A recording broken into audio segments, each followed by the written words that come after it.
the school board in public for the purpose of conducting the school corporation's business and is not to be considered a public community meeting. There'll be time for public participation as indicated on the agenda. The meeting site is fully accessible. Any person requiring further accommodation should contact the superintendent at the school corporation's office. With that, we're going to ask our Tiger Pride students to help us lead us in the with the first a moment of silence, then followed by the Pledge of Allegiance.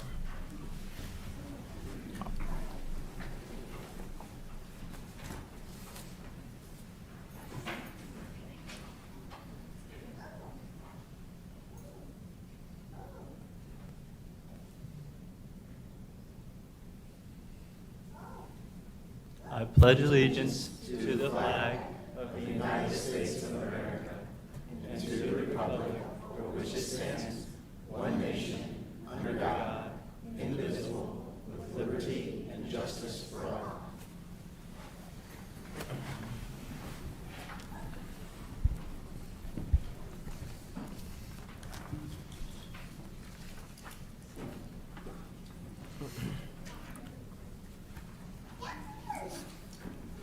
All right.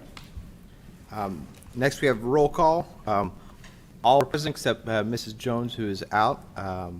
And with that, because she is out, we've asked Mr. Hendricks to lead us in the mission statement. Lebanon Community School Corporation will cultivate and reach every student by influencing and enriching their lives through the power of education and do so in a positive and safe learning environment. Thank you. Next, we have item 2 is the approval of the minutes for the March 21st regular meeting. They have been included in your packet. Do we have a motion to approve? Second. First and second. Any further comment? Questions? All in favor? Aye. Opposed? Motion passes. Next is superintendent's announcements and celebrations. Thank you, President Parks. We have several announcements this evening and celebrations. First, wanted to congratulate our high school academic team. Put some pictures and results in the board folder. Congratulations to Kendra Whipke and all the advisors. I won't list all the first and second places, but you'll see a lot of first and second places in this Sagamore Conference meet and their success in winning the academic Super Bowl this year. So congratulations to our high school. We also want to congratulate our high school senior Alex Immenheiser for being named a scholarship winner for the IHSAA, and for Lebanon High School for having back-to-back IHSAA winners of the Eugene Cato Scholarship. So very prestigious award with IHSAA, and very proud of Alex on his accomplishments there as well. Wanted to compliment our concert band on their showing at the ISMA contest in Monrovia last Friday. They all not only won a first division rating, but won a first division rating in sight reading. And as a former band director, I can tell you how satisfying that is when you put a piece of music in front of a group of students they've never seen before and give them about 10 minutes to take a look at that piece and then perform it in front of a judge. It's quite intimidating environment, and so I know the pressure that they were under. So I congratulate them on that. Wanted to take a moment to congratulate our distinguished educators that we will be celebrating at the teacher celebration next week with many of our school board members. Representing Central Elementary is Abby Warren, a kindergarten teacher. Jenny Lamar is the distinguished educator for Harney Elementary. Joseph Marin is the distinguished educator representing Hattie B. Stokes Elementary. Katie Walters representing Perry Worth Elementary. And Lauren Huff, formerly Lauren Green when she was a graduate of Lebanon High School. Abby Warren's a graduate of Lebanon High School too, but I'm not aware of her maiden name. Perhaps one of the audience members or you do. There you go. There you go. Thank you. So it's nice to have that. And then Jason Joris is representing the high school here as the distinguished educator for the high school.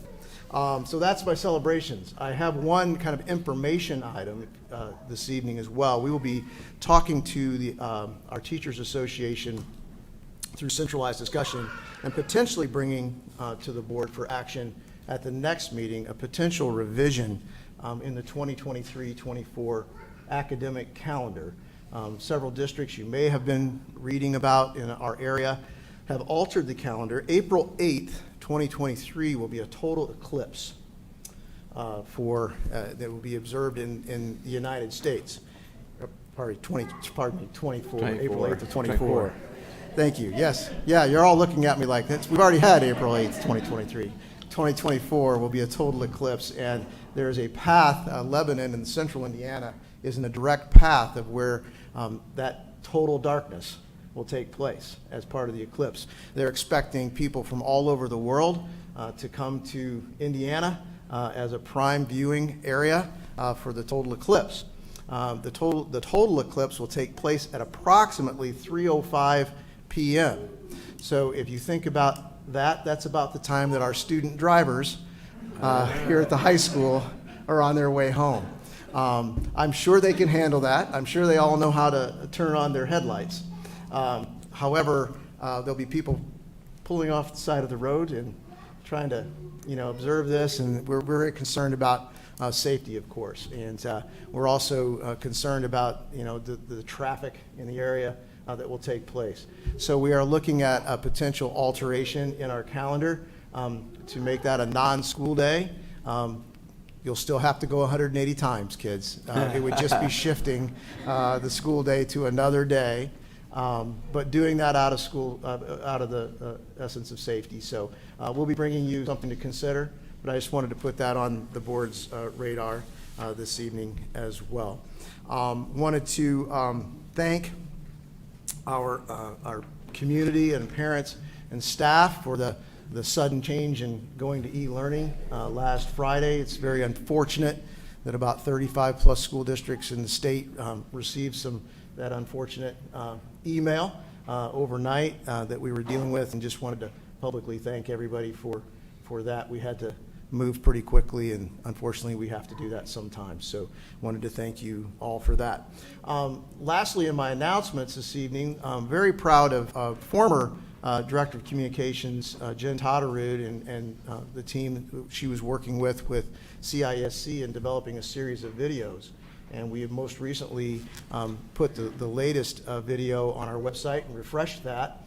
And we'll be bringing to the board for your action in the May meeting the revised mission statement, guiding principle statements that we've been working on for the last 2 years. The current video on our website references that, so that's why I'm bringing it to your attention. A lot of exciting things have happened in our school district in the last 2 years, and I think we've captured that. And our new communications director, Lexi Britt Buis, has put that on our website and has done a great job of promoting that. I saw it pushed out on social media before the meeting tonight as well. So I thought I might play it for the board tonight. It's a very short clip, just something that we're very proud of, and I think kind of captures what we've been working on and what you can look forward to at the May meeting. So we'll just play that short clip for you.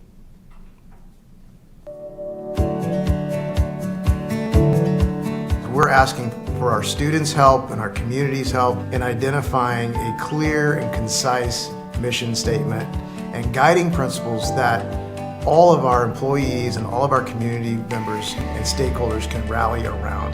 We hear a lot about Boone County and the growth, but what's more important to me as superintendent is the growth of our students. We have programs here such as our Pride program, which celebrates that citizenship and great character that our students exhibit.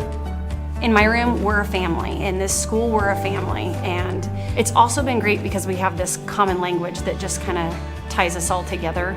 You can't really solve a problem if all you know is what you think. It helps us be better students and better people, and it kind of helps us make the world a better place, I guess. Being proactive means be a leader, and I think I could teach my little brother and sister to be a leader. I'm just glad to be here because it's just such a nice place. They always lend a helping hand. I plan to attend college to study marketing. I'm in an internship program right now with the Director of Communications. It's taught me what it might look like to me in the future. I think everyone who's a senior currently has the opportunity to go out in the community and find something that they like. For example, I have friends who are doing prosecutor's office or at the hospital. We are excited that we're able to make some major renovations to our elementary schools upcoming, the construction of a brand new elementary school, and expand programming such as early childhood education, career and technical education. At this time, we are preparing construction documents, and in the fall of '23 is when we'll see dirt moving and walls going up for the new elementary school. And the goal, of course, is for all of these to simultaneously open in the fall of 2025 for the 25-26 school year. Teachers are at their max right now, so it's a good thing that we're doing what we're doing. I'm very thankful, and when I look back at the schools, I'm just thankful and grateful for what they've done and the opportunities they provide.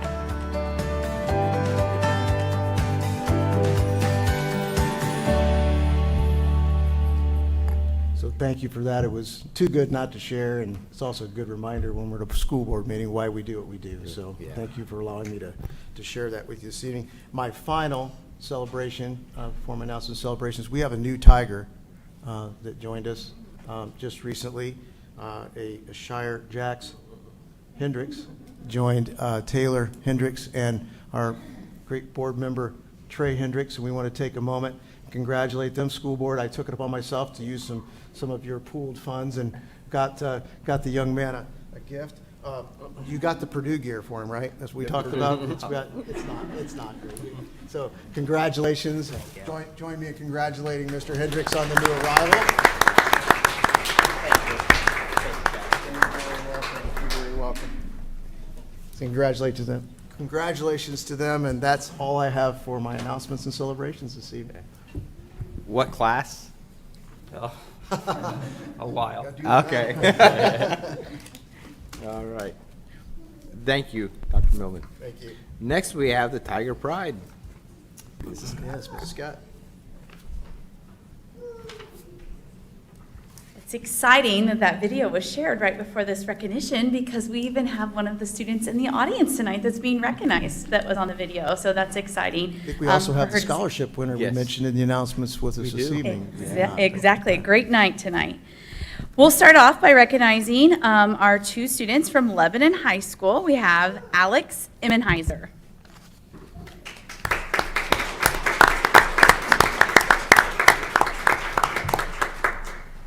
The high school shared that Alex is an exceptional young man. He is an ideal representative of Lebanon High School and the Pride program.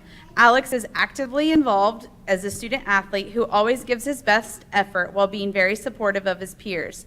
Academically, Alex is ranked second in a very competitive academic class while undertaking an incredibly rigorous schedule. In addition to being a high-achieving student, he is a two-time captain and first-time all-conference standout on the cross-country team, a two-time all-conference member of the golf team, a DECA international competition qualifier, an Eagle Scout, a very involved member of many other school clubs as well. As evidence of Alex's comprehensive success as a high school student here at LHS, Alex was recently informed that he is one of 12 seniors, as mentioned earlier, in the state of Indiana to be awarded the prestigious IHSAA Eugene Cato Scholarship. Congratulations, Alex.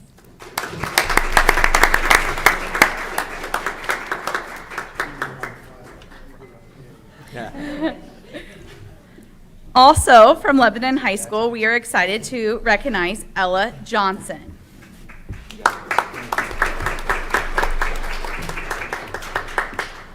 Ella embodies the ideals of pride in all that she does at LHS. Academically, Ella is intelligent, motivated, persistent, and high-achieving, as evidenced by her 4.6 GPA, 1590 SAT score, all fives on her AP exams, and recognition of being an Indiana Academic All-Star and National Merit finalist. Ella is also very active in band and serving as the drum major this year. She maintains several leadership roles throughout school clubs and organizations, and most importantly, is kind, considerate, and respectful at all times. Her dedication and hard work has resulted in her recent acceptance into Washington University in St. Louis. Congratulations, Ella. Nominated by Team Swag at Lebanon Middle School is Jaden Salter.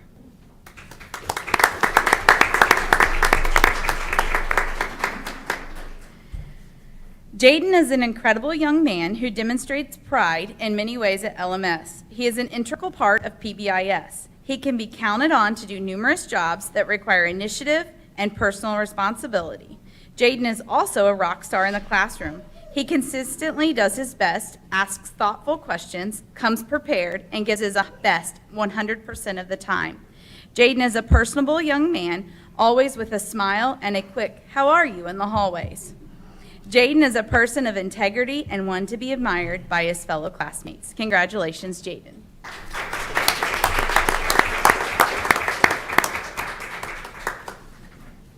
Nominated by Team Bulldog at LMS is Lillian Fulkerson.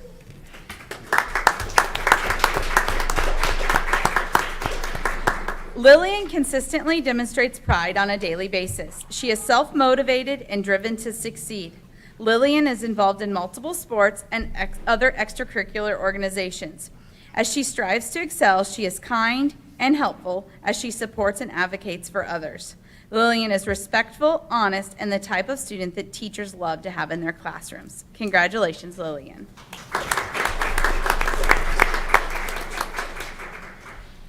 From Central Elementary, we have Sophia Gilmanoff.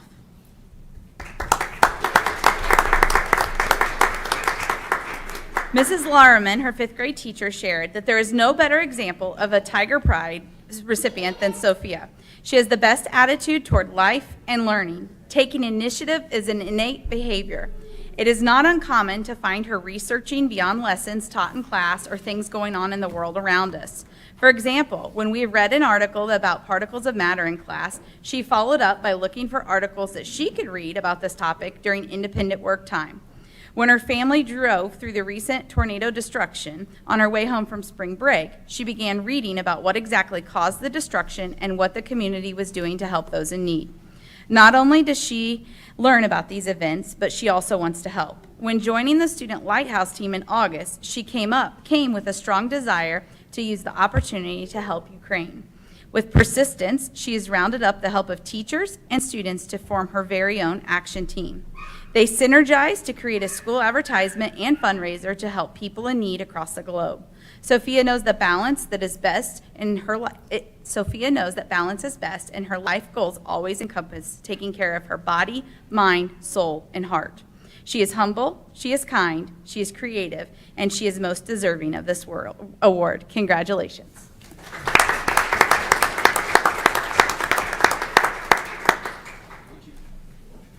Nominated by Mrs. Bogus at Harney is Jackson Hepfer.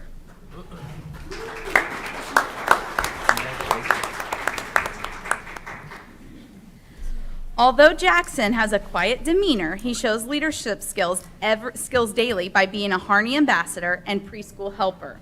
He works through challenges both personally and academically by being a problem solver, self-motivated, and having an open mind. He is considerate, respectful, and courteous when interacting with both peers and adults. Jackson is one of the first people to offer help when someone else is in need. Jackson deserves this award because he is an exemplary young man in so many ways. Keep up the good work, Jackson. We are proud of you.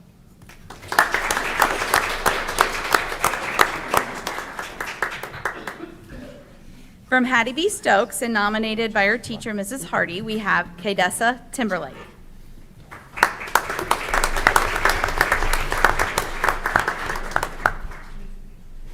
Thomas Edison once said, "An opportunity is missed by most people because it's dressed in overalls and looks like work."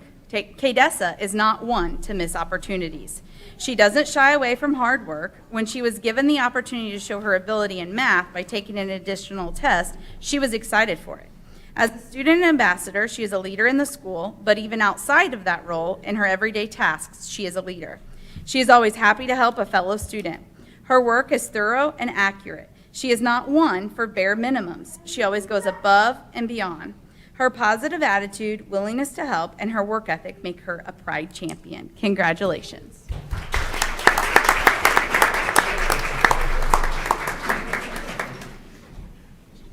And last but not least, from Perry Worth, we have Evan Connerty.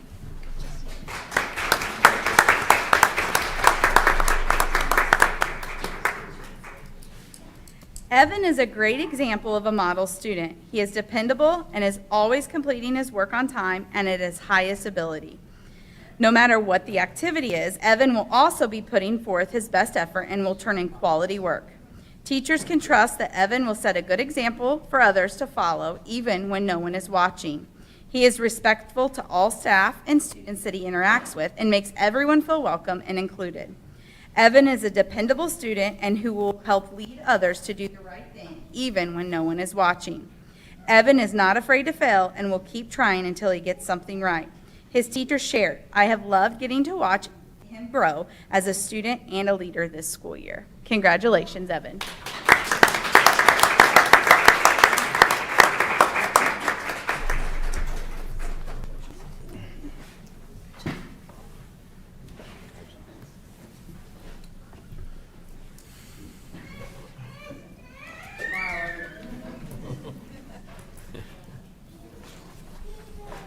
Thank you, Mrs. Scott.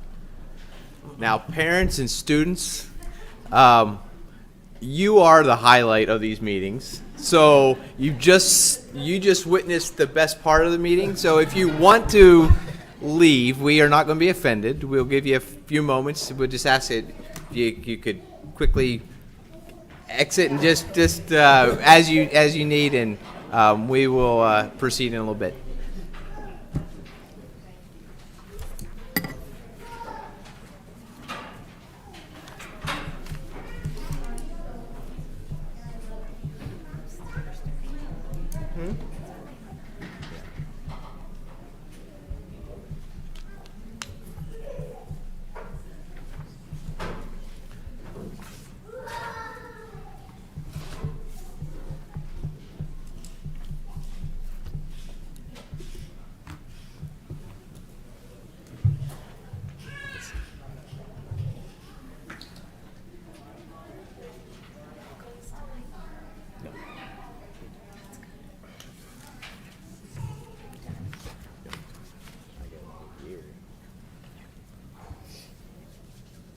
All right. Next, we'll have informational items. Dr. Millman. Yes, we have first reading policy updates, two for you this evening. One is 5,000 search and seizure. Really did a little bit more work on the administrative guidelines, which do not come to the board for approval, than we did the actual board policy. Just some minor changes to the policy. Wanted to make sure we're compliant with many of the new challenges that are facing school districts in the search and seizure world right now, and actually contracted with CCHA Law. They've just completed a search and seizure seminar, and all of our administrators attended that training, and so those admin guidelines were updated, and again some minor updates, and thank our policy representatives of the board, Mr. Clauser and Mrs. Hutchison, helping us with that. So this is a first reading, of course, so any suggestions, changes before the second reading would be welcomed for potential approval in May. The second policy is 6320, the purchasing policy, which is bringing our purchasing policy as far as receiving quotes and bids in line with Indiana code. We were just a bit more strict than Indiana code, so we're bringing it in line with what Indiana code requires of school districts. So we'll be happy to answer any questions you might have about those policies. Thank you again to both of you for your assistance. I've said this before, just this board is excellent. We have such a unique set of talents that we have that balances all of us out. Yes. So thank you. Really appreciate the input on that. So. Next, we have construction and renovation update. You want to go for it? Yeah. You go for it. So tonight I've invited our partners from Schmidt & Associates. If you recall, last month presented a really feasibility study or current purview of our transportation facility and some needs that facility desperately warrants. This month I've asked Schmidt to come back and take a similar approach with our middle school. We have done some studies into our middle school really from a broad overview standpoint, and I've asked Schmidt to really go on a much more in-depth really adventure into our middle school from really a standpoint of as wide a view as the site that the middle school sits on, traffic patterns. Anybody that's been on this side of town or tried to drop off or pick up their student at the wrong time of day knows that can get quite congested. But then also really inside the building, looking at the traffic flow, foot traffic that is, of students, mechanical systems, their current state, and really just a very broad brushstroke at what that facility looks like. So at this time, I'd like to invite folks from Schmidt & Associates to come up here, introduce themselves, and I believe Mr. Martin has the PowerPoint ready to go. Hi, I'm Cindy McLeod. I'm a project architect for Schmidt Associates, working specifically on your middle school. And as Zach said, we did do a building assessment of the existing facility.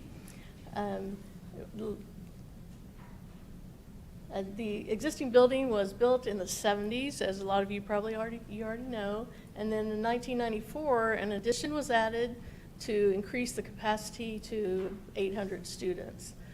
There was also a major renovation in 2009 era where you added a secure vestibule and moved your front entry and did some student services updates as well. And there's also been a couple of mechanical upgrades throughout the years, so you're really taking good care of your building, but we're also thinking about growth for the future and what's going to have to happen to accommodate 400 more students in this building. So the things that were kind of pointed out to us that as we walk through, were the infrastructure of the existing building. A lot of it dates back to the 1994 era, and then also the spatial needs for adding those 400 extra students. How are you going to do that in your building?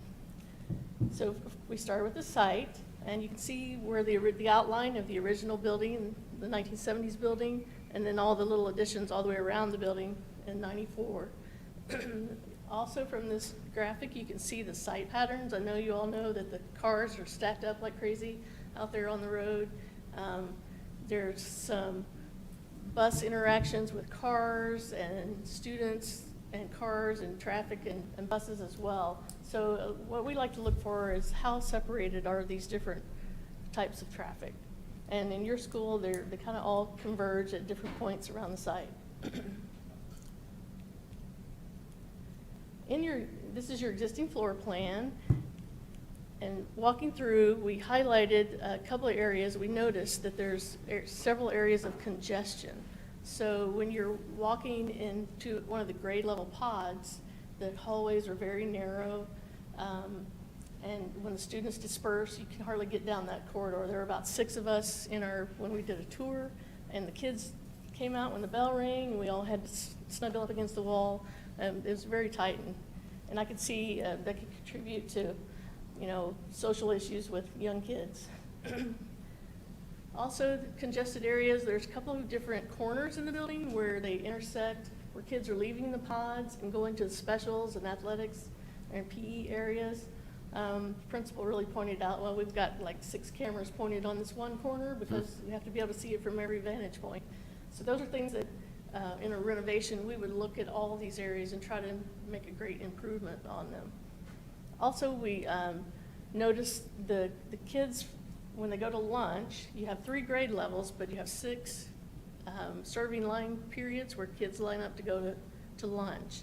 So they're having to break out the grade levels in 2 different periods so that they can get them through and they don't have to stand in line longer because of the serving line processing them through that area.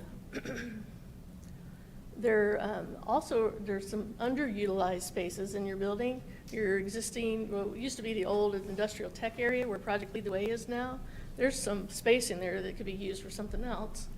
And then your existing media center is really big, it's a great library, but it doesn't have the current technology that you're going to look for in the future.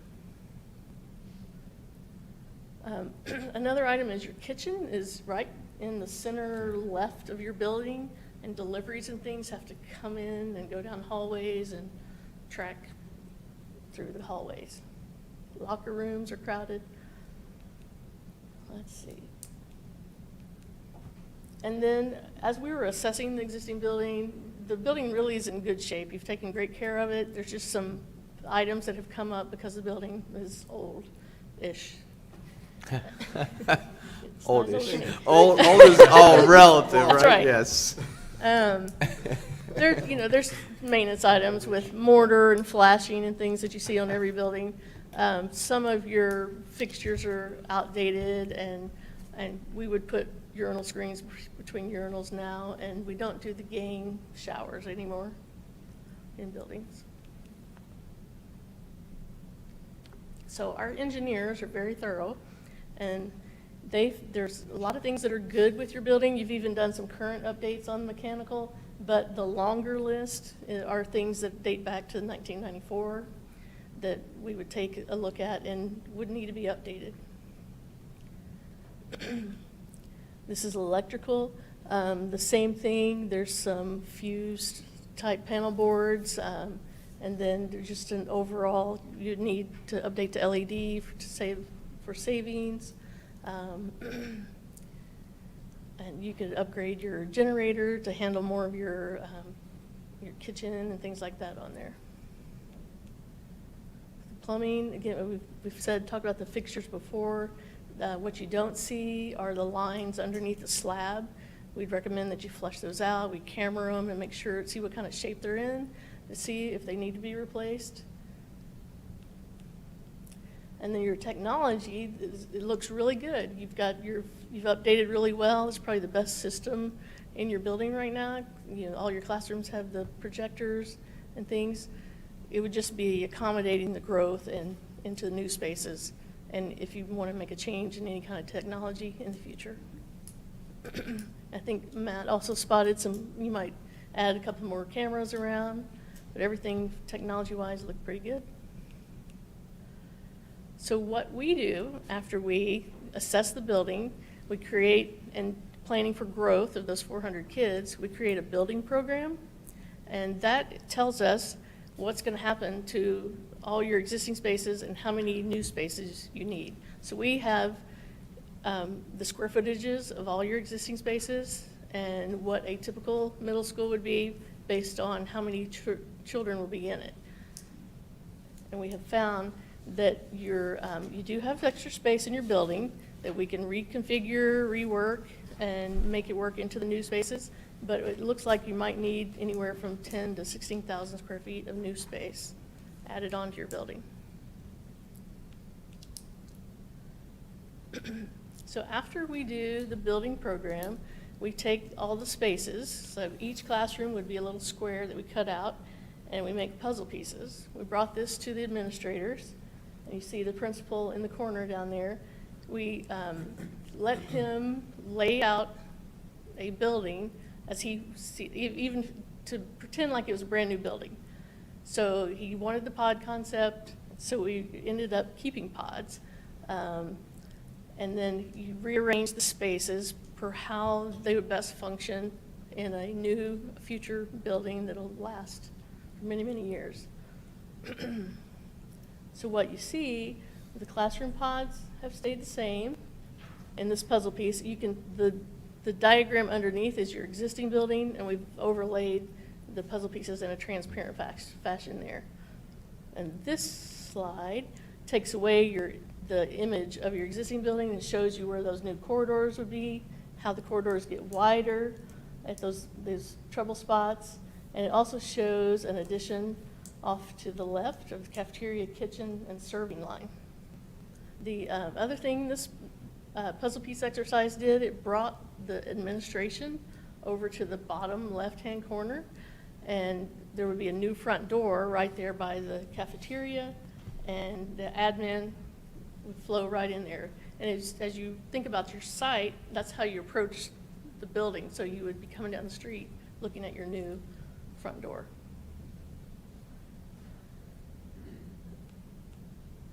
So the puzzle piece, the exercise is really good, and then we go back and we put it in that image you just saw, and this is a current plan. We had a meeting yesterday, so it keeps changing. So all the little bubbles on there are things that we moved around. And that's where we realized, well, we don't really want band and choir right across from the office areas. We're going to keep them up there where they are. We just might need to grow because the student body's growing. So in this scheme, you still have the cafeteria and the serving line and kitchen as an addition on the left, a new entry going right into the office and student services area down a big wide corridor. But across the hall would be the new media center, which would be more of a techie type space or whatever you guys want it to be in the future. So these will, I promise you, will move around again. So our recommendation after looking at the building assessment is really that you have plenty of space in there to reconfigure this for the future, but you need to add on a little space as well. One of the things that we're pleased with in these preliminary and conceptual plans is if you think about walking through Lebanon Middle School, our special education classes are quite fragmented. You think about where the new cafeteria space and where the media center is being relocated here. Our life skills classroom is actually located there right now, and other special ed classrooms are, I'll use the word scattered throughout the academic wings, far separated from the life skills. So if you see kind of the, I don't know what you would call that, rose colored, mauve colored spaces in the middle of the building, it begins to consolidate special education into more of kind of a special education suite, if you will, so that the staff can support each other, the students can support each other. It's in the center of the building. So now all the pods that it's serving all of the grade levels, it's in the center of the building, centralized there. So very pleased with being able to bring that team together. This also brings our counseling services into the main office suite. They're not separated. The clinic now becomes part of the main office suite. So when the parents are coming to pick up their ill child from school, it's in that secured entry area now, and it's not in the middle of the building. Just things like that from a functionality standpoint that help, but of course then the traffic flow as well with the widened hallways, of course, is always going to be advantageous. So giving them the task of creating a 1,200 student building, we ran out of footprint just a little bit in order to make that happen, so that's where that addition became necessary. I think operationally as well, this design works, especially for the constructability of it. As you all know, with the cafeteria being essentially directly in the middle of the school, for one, the sound of that many middle schoolers congregating together and eating lunch emanates down the halls, and the flooring that's in there right now is not very sound absorptive. And so when the study and analysis came back that we were about 10,000 square feet undersized for what we believe this community will have in grades 6 through 8, the logical addition at that point, especially with the dated cafeteria, was for the addition to be the cafeteria. Yep. At the moment, deliveries have to be tracked through the school. There is no dock to accept food service deliveries. And so obviously our student safety is at the forefront of what we do every day, and moving that dock to where it is directly into the kitchen and out keeps delivery drivers really restricted to just where they need to be. Furthermore, anytime you're doing any work with the cafeteria or servery, the biggest fear is how are we going to feed these students? By constructing a new cafeteria and servery, it allows us to keep the current cafeteria online while we build the new cafeteria. Once the new cafeteria and servery is ready, we can then occupy and utilize that new cafeteria and then begin renovation on creating the new spaces from the current cafeteria, and there's no disruption to the service of lunch on that site. Doesn't require any satelliting of food into the facility.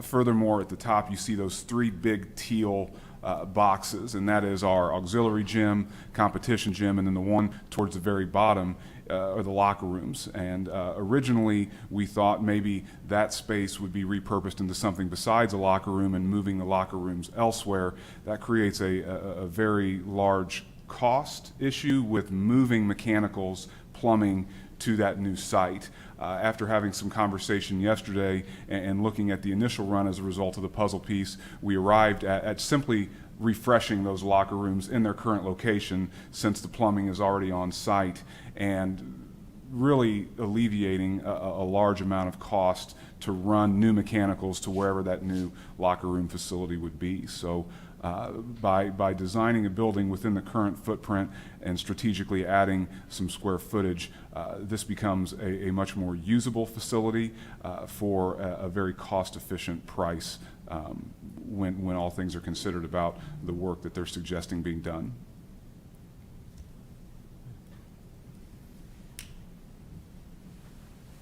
So I guess any questions? So we have one more item related to construction after this, but I suppose any questions on the middle school? Reactions? It's different. Yeah. I'm sure questions will come up as we go along and see this more and more, right, as it comes up, and probably reiterate again time or two maybe, or not? At least. Okay. Where are we finding the room to expand on the hallways? Sorry, I may have missed that. Pardon me? Where are we finding the room to expand on the hallways and those pressure points that you were talking about? The existing pods have a very large center section that is corridor, that probably its intended purpose was an LGI space, but we're repurposing that and shuffling it around, so we're gonna cut right through it and make a new center hallway, and then widen, and this scheme shows widening one of those more narrow ones as well. Gotcha. It's still a little bit tight above the locker room there, Mm-hmm. between that and the, but we've kind of alleviated that as a main thoroughfare. So now the student flow is going to be different, so you're not going to have 400 to 500 students flowing through that hallway and that corner like we do in the current configuration. So even the hallways that weren't able to be widened should have less passing period traffic. As you can see from those academic pods flowing to band and choir in the upper part of your screen, now you're going through some wider spaces as well through those. It's hard to tell from these, and you can't use a pointer on TVs effectively, so I can't even have them point out what it is, but there's kind of a box located, if you will, in the center of each of those pods. Those are really kind of open areas, open large group instruction type areas where there might be one or two walls where we can have technology hung, where we can have some creative seating out there for the students for group projects. You can bring one or two classes out to work together on a collaborative project. So it may look like a giant classroom in the center of those pods, but that's actually an open LGI space for the students to be able to, in each of the grade levels. So we could do some nice things with seating and modernize that for the students and staff. Want to move to the site? Yeah.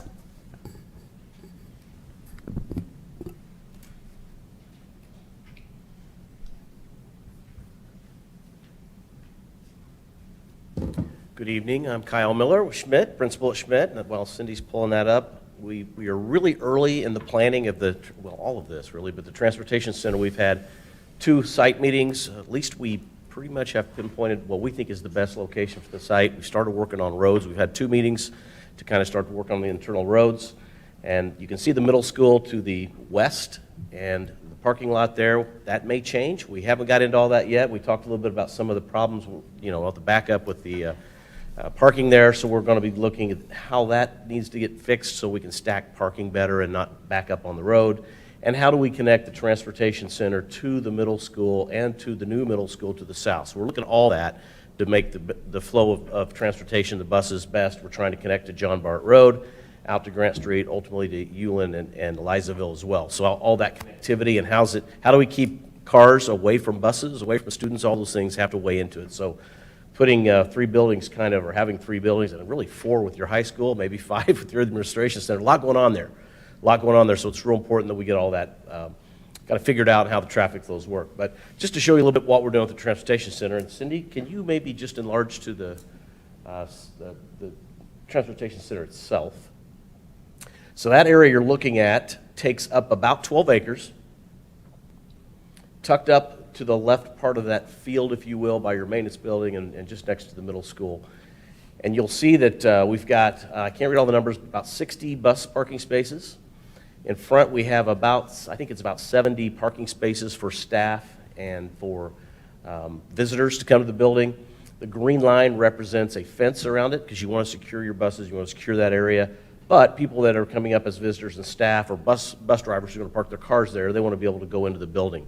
So that building, Cindy, can you read the square footage on there? So you might blow it up just a touch more.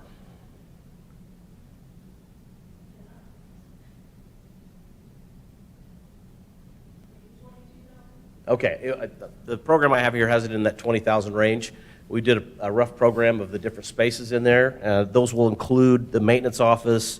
There'll be an administration area with a secure entry. There'll be a conference room. There'll be office workspace, director's office. There'll be administration area, kitchenette, and break room. There'll be an administration staff restroom. We like to keep that separate from the maintenance areas and separate from the bus drivers, so the bus drivers can do their thing and administration can do their thing. That's common anytime we design these, that you want to keep those areas separate so everyone can do their own job separately. In the maintenance area, we'll have a maintenance office. We'll have some staff restrooms, showers, locker changing area. We'll have service bays. We have 2 service bays planned right now for working on buses. We have a pull-through service training bay and a wash bay. The wash bay will be to the north. You can see the little dots that we have on there at the end of the building. That is planning for if there's potential expansion to that building, then we want to make sure we allow some space to do that. Otherwise, the white part of the building pretty much fits what we're looking at right now for that 20,000 square feet. So that would just begin as a grass area, and if we expand to a point where we need an additional mechanic and access to that bay, the plan would be to add on to the building and occupy that grass area as built. Other things, there'll be a mezzanine storage area up above kind of the office areas, if you will. That's a real handy area for storing things. We can you store tires now, but you just can't hardly get them up there unless you carry them up the one you have now. So we would make arrangements so that maybe you could have some way of lifting those up and other things. We might put some mechanical equipment up there. Parts storage, tool storage, fluid storage, all those types of things. The bus drivers will have their own entry area, and they'll have a kind of a lounge or a training area. It's more of a conference room that you can kind of separate it off, make it into 2 smaller ones or make one big one. So they can do their training and their gathering areas in there. Restrooms for the drivers, a little kitchenette and vending area, again, keeping that kind of separate from the rest of the area. And then circulation and mechanical and all those areas. So pretty typical stuff that you put into a transportation center. You can see the bus parking's in the back to the west. For, again, 60, we've got another dashed area to the north there where we could add, if we're going to add on. We think Lebanon's going to grow, right? So we want to make sure we leave room for that to expand. We're also planning you can see the green fence, but beyond that, there'll be some berms. We're going to be doing some sound studies and making sure that we're not affecting the area too much, and because sounds from buses are things we want to make sure we're taking care of. So we'll have some berming. And to the south is where the elementary school is going. We're going to do some combined civil engineering so that we're using detention areas and storm sewers that can be shared by the whole area, and we're not doing multiple detention areas. So all those things are in the work and teaming with these different projects. And then you can see the roads, which still need a little bit more work, but we've got the roads coming in. We're kind of planning a through into the back so we can connect to that middle school, and then a road out to John Bart Road. We think that's going to be important to be able to get buses in all different directions to cut down on that kind of congestion that you have. So that's the plan right now. Certainly more to come. It's very early, and we've got to make sure we tie it all together before we finalize everything. Any questions? I've got to ask. Is there a reason for the orientation set this way rather than twisted 90 degrees, where the parking for the buses is in to the north and everything facing the building facing to the south? I think we looked at that as well, and I think that could be a possibility. We definitely want to go with the west or the north with the buses to keep the site of, keep them in the back. And I missed part of your meeting yesterday, Mr. Dennis. I don't know if you guys talked about the north part. Well, I do remember Lisa talking about, and I don't know whether this orientation helps with that, but based on where residents currently are and where buses will back out of their slots. And that's what I was thinking. You put the parking to the north where it is not Right, There are. but you're going to have Yeah. some regardless of which direction. So that that might have been part of the plan, but I don't know if it was topography I based think you or could not. probably do either, and I mean, because of. Sound study might be where. Yeah, it might tell us might that tell too, us and we've more. got berming to kind of break that up, but it could be north and west. We could certainly take a look at that. We were just developing this as much as today, and the sound study, I think, we're going to get the sound study obviously done before the transportation's there to tell us, and then we do it afterwards to see how we do it, or if we need to add some more trees or some berming and that sort of thing.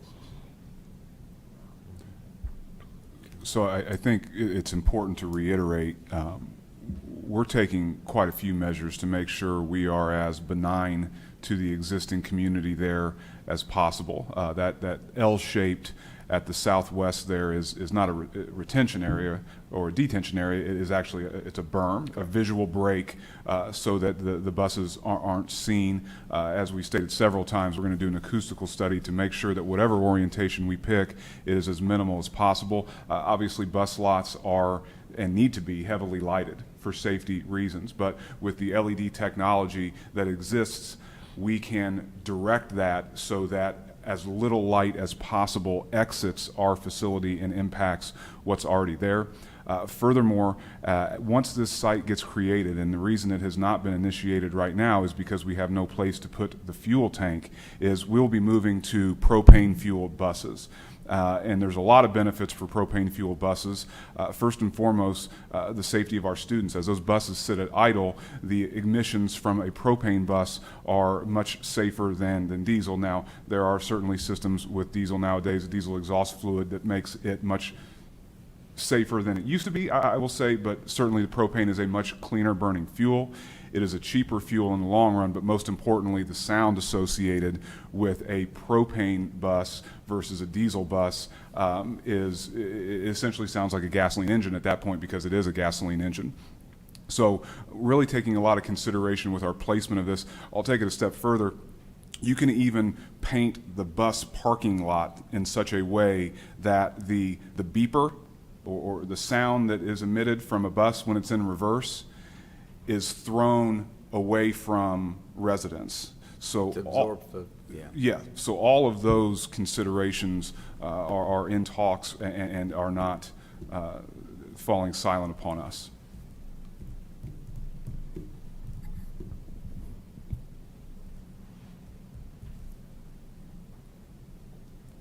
Yeah.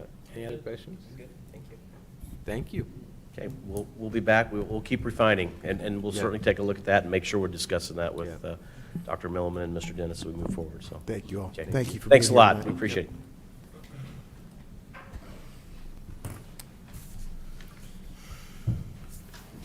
All right.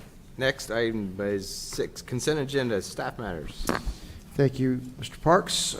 For staff matters this evening under classified, I am asking board approval for items 6A, new hires 26 through 30. Under 6B, for certified staff, resignations numbers 7 and 8, maternity leave number 9, and new hires 10 through 13. And under ECA this evening, new hires 31 and 32, resignation 33, and new hires 34 and 35. Be happy to answer any questions you have. All right. Do I need to restate that motion? No, So- no, okay. Do we have a motion as noted? I'll move to approve as noted. Mr. Clauser? Do we have a second? Second. Mr. Hendricks? Any discussion? All in favor? Aye. Opposed? Motion passes. Next is business matters. Thank you, Mr. Parks. As always, included in your board packet this evening is our year-over-year update in terms of our fund balances, as well as our breakdown by category of expenditure with our pie charts on the second page. And as always, with our 2022 referendum bonds, including separately in your packet this evening, would be the affidavit for payment that I submitted last month. Expenditures are still fairly I'll say fairly low in terms of the number of vendors that we were paying. As you can see, just 2 on that one. One to Gibraltar Design for architectural payments, and then a very small payment to the Lebanon Reporter for their services in publishing our notifications to bidders. So happy to answer any questions that we may have as far as the financial update this evening. Just one item to note, I mean, I do see this difference in 22, 23. The majority of this difference is in staff salaries due to. Of course, the raise, and then certainly Raises, there are 3 payrolls in the calendar month of March of 23. I'm just talking even year to date. Sure. It's good to see that that's. Yes. Yes, there is an increase, but it's Number of primarily staff and then raises as well. Raises yes. and, yes, that we. Yeah. Any questions on the financial update? All right. So then, Yeah, go ahead and read the claims. Go ahead. Yep. So for claims for the month were $1,814,468.17.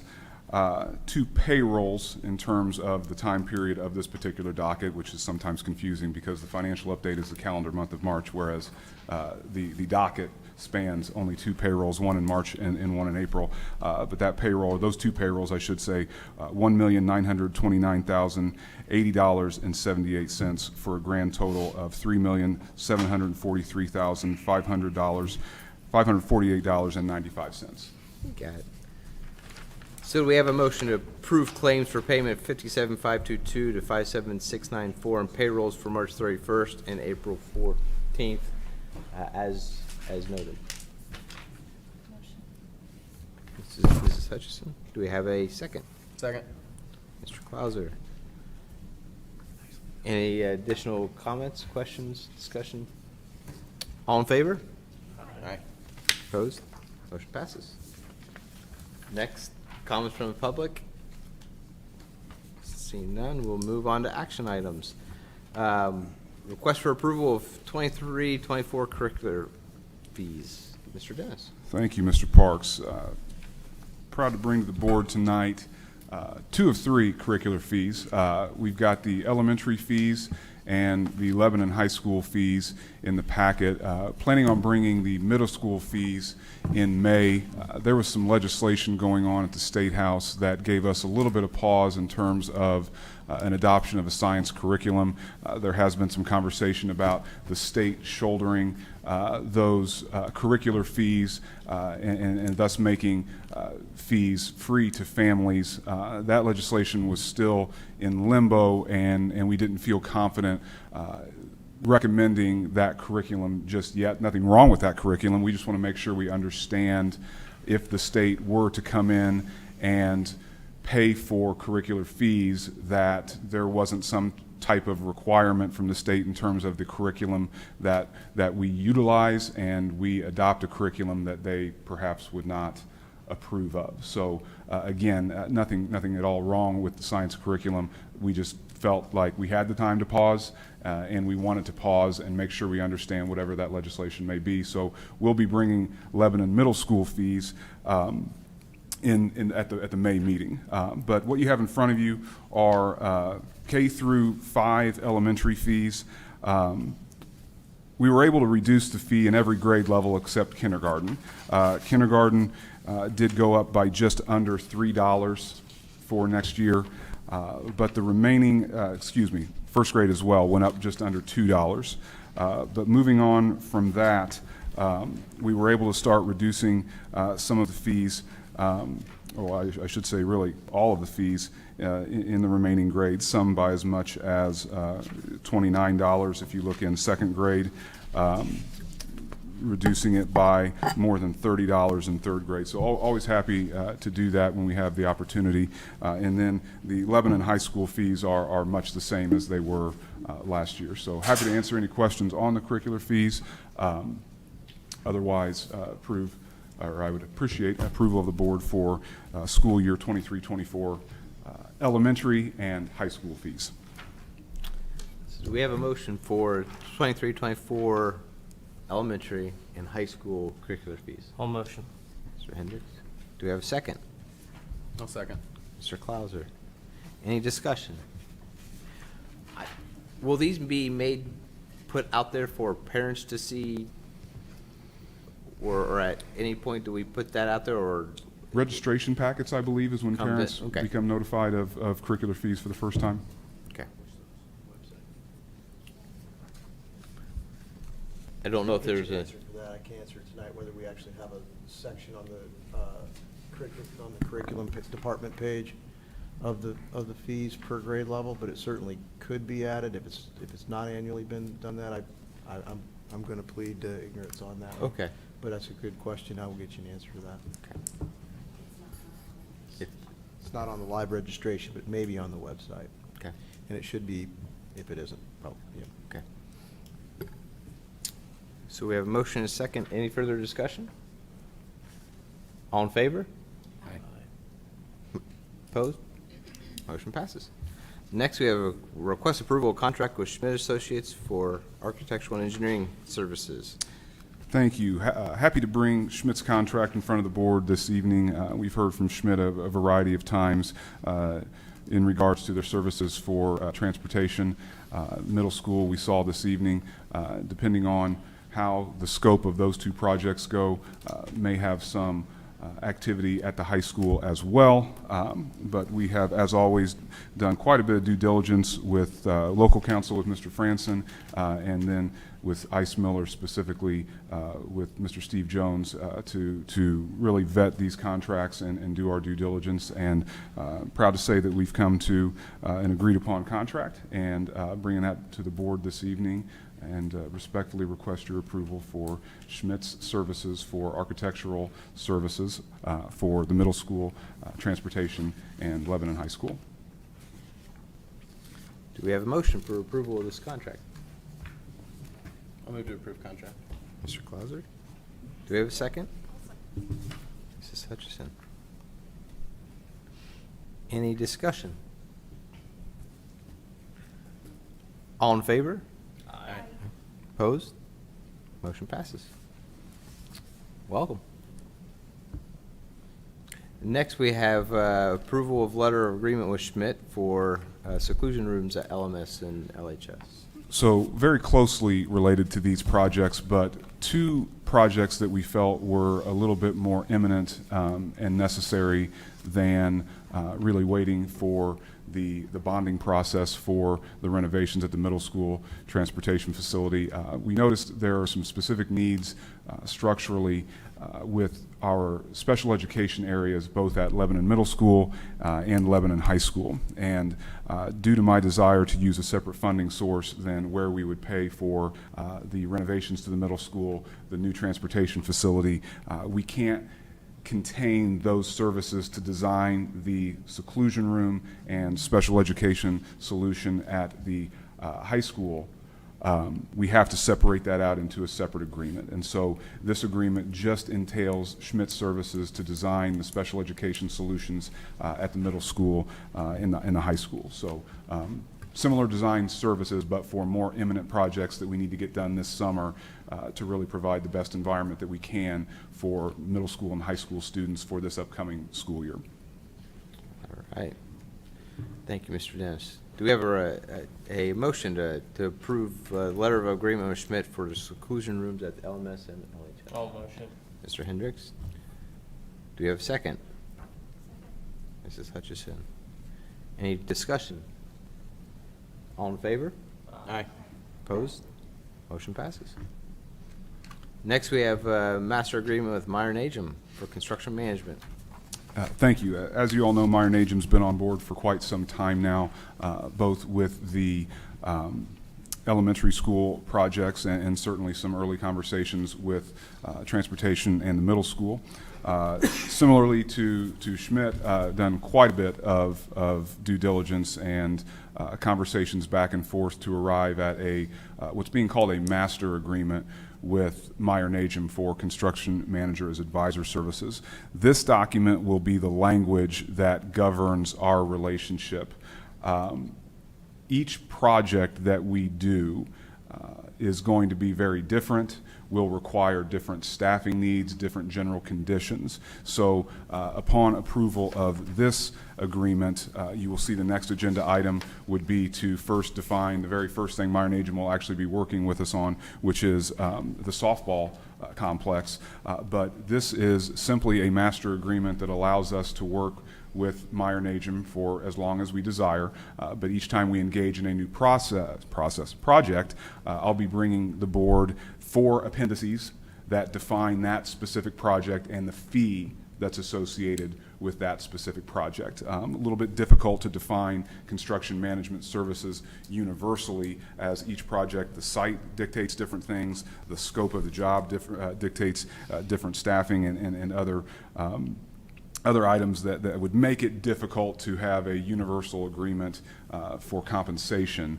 So again, this first is just the master agreement that defines the language and general governance of our relationship with one another moving forward. All right, thank you. So do we have a motion to approve the master agreement with Meyer Najum? I'll move to approve. Mr. Clauser. Do we have a second? Second.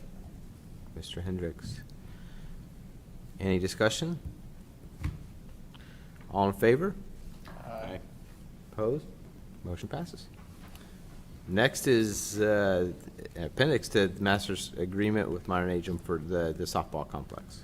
Well, now that we have an agreement with Meyer Najum, we have an addendum to the agreement, which would be the appendices that I just mentioned. These would be the 4 exhibits A through D, that would govern their responsibility to us for the oversight, construction management services for our softball complex that just had some temporary fencing placed for today, and that will get going underway. But as you can see, the fee is included in this, and this involved a lot of conversation and understanding between us. Very happy that this fee came in, as a part of the board will remember last month shared that the softball complex came in right at $200,000 under budget. This was factored into that as well. So this was, of course, a budgeted expense, but this just defines our relationship with them for the services that they will render for our softball complex. So appreciate the board's approval of these 4 exhibits. Do we have approval of these appendices to the master agreement? All motion. Mr. Hendricks? Do we have a second? Mr. Sen. Any discussion? All in favor? Aye. Opposed? Motion passes. Next is a request of approval of separation from Boone Clinton Joint Services. Thank you, Mr. Parks. As the board may recall, several board meetings ago, we engaged with CCHA Law and Tom Bell to conduct a analysis of our continued membership in the current Boone Clinton Joint Services Special Education Cooperative. You also may recall that this is the last year for Northwest Hendricks to be part of that special education cooperative, which we were going to engage in this analysis whether Northwest Hendricks stayed in the cooperative or not. It was in our best interest to do that cost-benefit analysis of our membership in it. Mr. Bell returned his results of his analysis and did conclude and recommend that we engage in some way with at least another school district to share in the cost of special education services. Not quite large enough with some of the needs that we have to cover to go on our own in his analysis. However, felt that we would be better served if we combined with our friends at Western Boone to form a new cooperative that would start in the 2024-25 school year. So this would be effective at the conclusion of the 23-24 school year, and we would obviously have next school year to prepare for that. May likely bring another item to the board for Mr. Bell's services in helping us navigate that. We would have about a 43% share of the entire cooperative if we stayed in the current cooperative with the Clinton County Schools. Western Boone would represent another 20%. So the two districts, the two Boone County districts, would represent over 60% of the costs of joint services. And in Mr. Bell's analysis, we would be better served in focusing those resources here. Our proximity to Western Boone is obviously close. We believe that we can, share staff effectively and efficiently and work together. So over the course of next school year, we would look to have a leadership structure as part of that cooperative. The tough positions to fill, all positions in special ed are tough to fill right now, but especially positions such as blind, low vision, deaf and hard of hearing positions are difficult to find. This request for approval tonight does not eliminate our ability to still partner with the Clinton County Schools for positions like that, whether they contract services through us and they're on our payroll, so to speak, or vice versa, or we may contract services from them, because it is going to be difficult maybe to fill those positions year over year or in certain years. We would be looking at least a director position, potentially an assistant director position, school psychologist positions that we would share, and then the blind and low vision and deaf and hard of hearing with what Western Boone and Lebanon would engage in having cooperative agreement with. So it's kind of a mouthful, but this is a big step.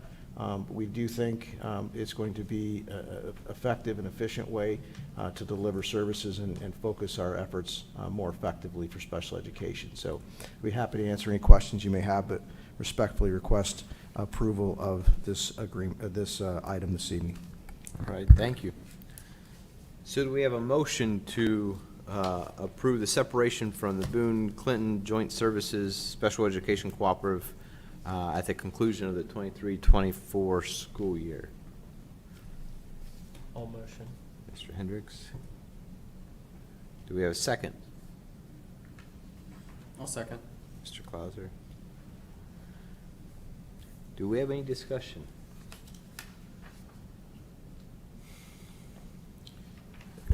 I gave you some pretty thorough background notes. Yeah. Just note that you have been in discussion with the Clinton County Schools. They Yes. are aware, yes. They're aware. The Reiterate. leadership of the current joint services is aware. I held a special meeting with our administration last week to make them aware that this recommendation was going.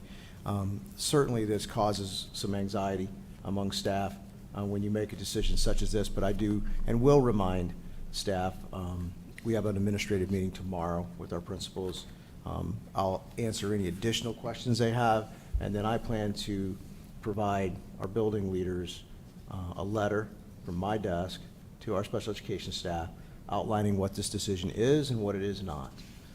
So I remind the board, and I will remind our staff, that our special education teachers, our administrators, our speech language pathologists are already our employees. They are not employees of joint services.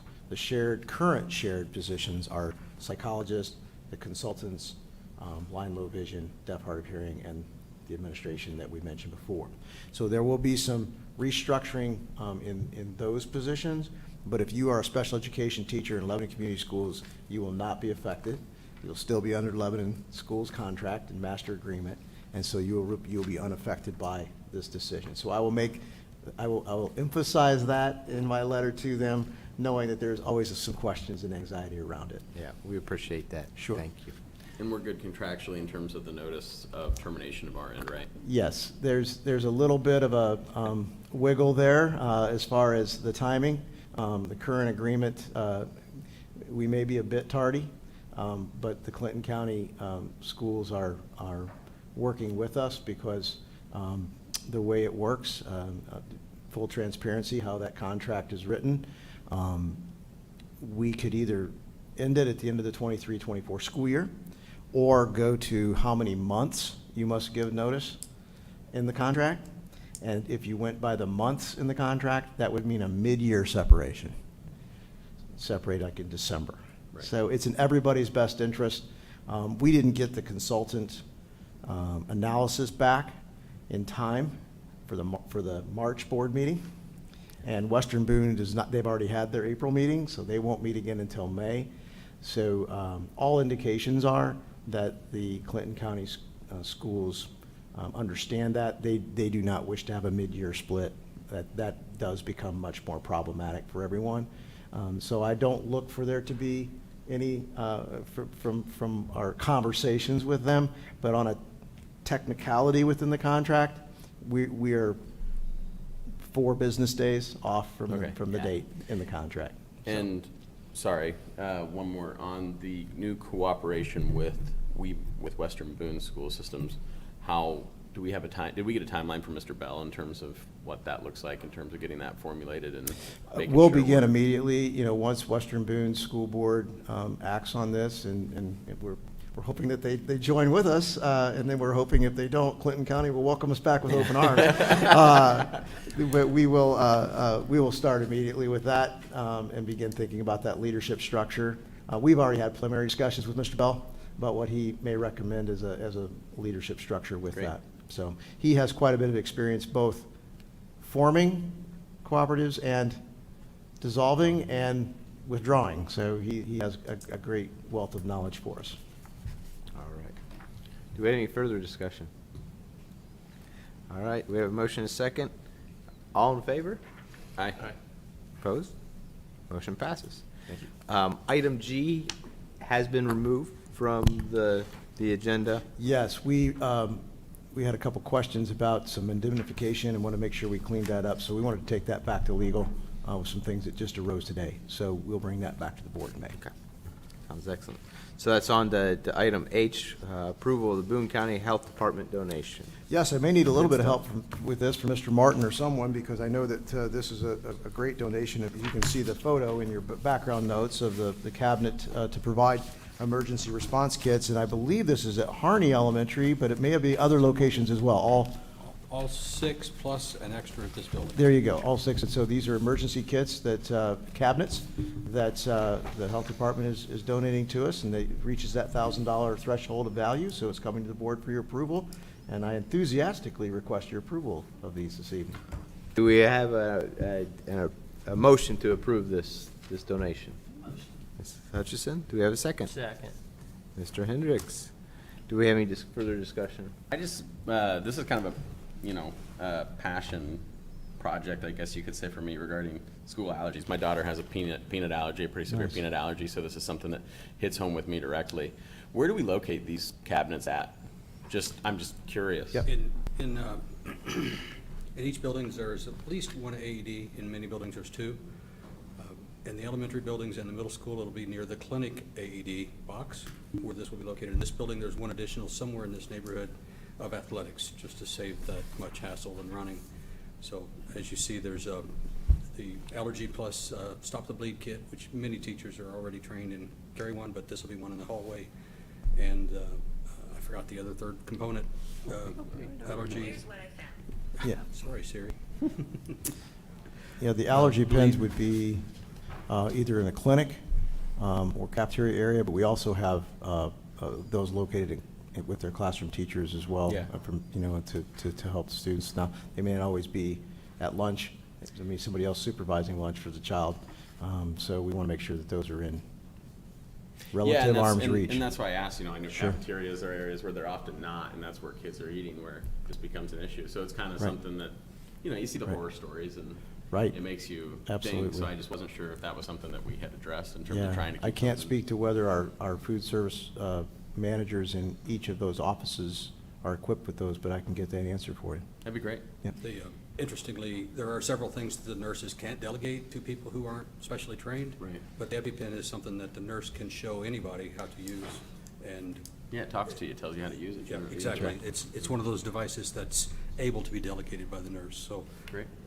They're pretty expensive, but they are in a lot of places. I can't tell you where. And I, like Mr. Clauser, in my line of work, I'm happy to see the opioid overdose kits. It's unfortunate that we need those, not Right. just for our students, but anyone who might come into our building. And we know that they definitely save lives, and Yes. with fentanyl and all kinds of things out Right. there now, it's more important than ever, so Yes. I appreciate And I that. had just recently asked Mr. Martin for a list, and I don't recall why. It may have been because I had an inquiry from one of the associations about who is trained in the district on those kits.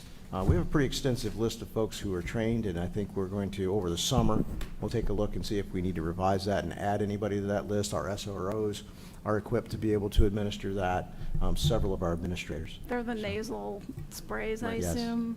Yeah, I Yes. mean, they're like the EpiPens, they're pretty easy to administer, Yes, just they are. spray them in someone's Yeah, nose. the early versions were No, yes. quite clumsy. I carry one in my car at all Yes, times. it's much better now. All right, we have a motion and a second. Any further discussion? All in favor? Aye. Opposed? Motion passes. We'll just make note of a busy, the end of year May, right? Busy end of year May, looking forward to that teacher Yes. celebration next week. Invite the board, of course, to that. It's a great, we'll name our district teacher of the year at that event. And then we have our graduation and all of our senior activities on the horizon. I said at the foundation meeting last night, it's a exciting, busy month, and the month that the high school administrators get zero sleep from here on out, so. All right. With that, we will call this meeting adjourned.